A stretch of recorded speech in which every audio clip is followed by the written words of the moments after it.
Mais de 200 migrantes venezuelanos suspeitos de serem membros de gangues foram deportados do ZEUA para uma prisão de segurança máxima em El Salvador. UM-NOS decidiu agora que deportações semelhantes sob o ato de inimigos estrangeiros, que remonta ao século XVIII, devem ser bloqueadas.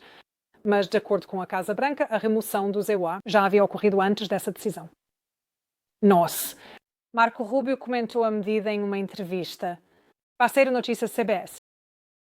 Queremos nos livrar dos membros da gangue Tren. Eles também são terroristas.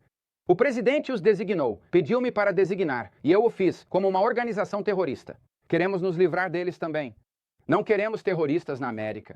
Eu não sei o quão difícil é entender isso. Não queremos pessoas em nosso país que vão cometer crimes e minar nossa segurança nacional ou a segurança pública. É simples assim. Marco Rubio aí. Vamos agora falar com Jorge Pérez da BBC Mundo. Bom te ver. O que sabemos sobre quem são esses migrantes ou membros de gangue, dependendo de com quem você está falando, quem eles realmente são? Bem, esses são migrantes que foram acusados pelas autoridades nos Estados Unidos de aparentemente serem membros do BRING. É uma organização de gangue venezuelana que foi formada em uma prisão icônica na Venezuela. Então, essas vans começaram a se espalhar pela região, seguindo muitos dos fluxos de migrantes venezuelanos. Os migrantes venezuelanos são, na verdade, o principal alvo dessa organização. Alguns deles chegaram aos Estados Unidos e conseguiram entrar no país. E agora o governo do Seul não está apenas considerando essa organização como uma organização terrorista, mas também está mirando alguns de seus membros, deportando-os para El Salvador após um acordo que eles alcançaram com esse governo. Mas a questão para alguns grupos de direitos humanos é se o devido processo foi corretamente realizado durante este processo de deportação. Jorge, por que El Salvador os está levando? Bem, El Salvador está... O governo do presidente Bukele, Nayib Bukele, tem lançado uma campanha para combater criminosos, grandes criminosos dentro de El Salvador. Então, eles construíram esta prisão conhecida como Secote. Em inglês, isso significaria algo como centro de confinamento de terroristas. E eles têm mirado, prendido e encarcerado alguns membros de gangues de El Salvador.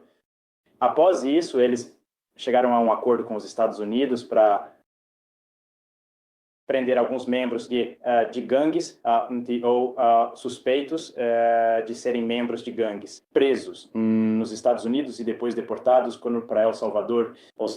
E El Salvador chegaram a este acordo durante uma visita do secretário de Estado, Marco Rubio, na qual ele se encontrou com Nayib Bukele, o presidente de El Salvador, e eles concordaram em fazer isso. El Salvador está esperando receber do ZEUA para cerca de $6 milhões por ano para que possam manter esses suspeitos ou esses supostos criminosos dentro esta prisão.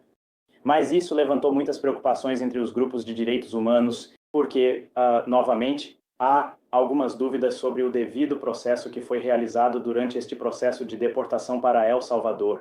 Enquanto conversamos com você, também vimos algumas fotos que foram divulgadas por El Salvador desta prisão Supermax, onde as condições são extraordinárias.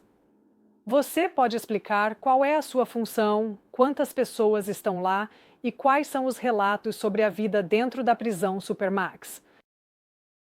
Há muito amiguismo em relação a esta prisão e muita preocupação de grupos humanos ao redor do mundo.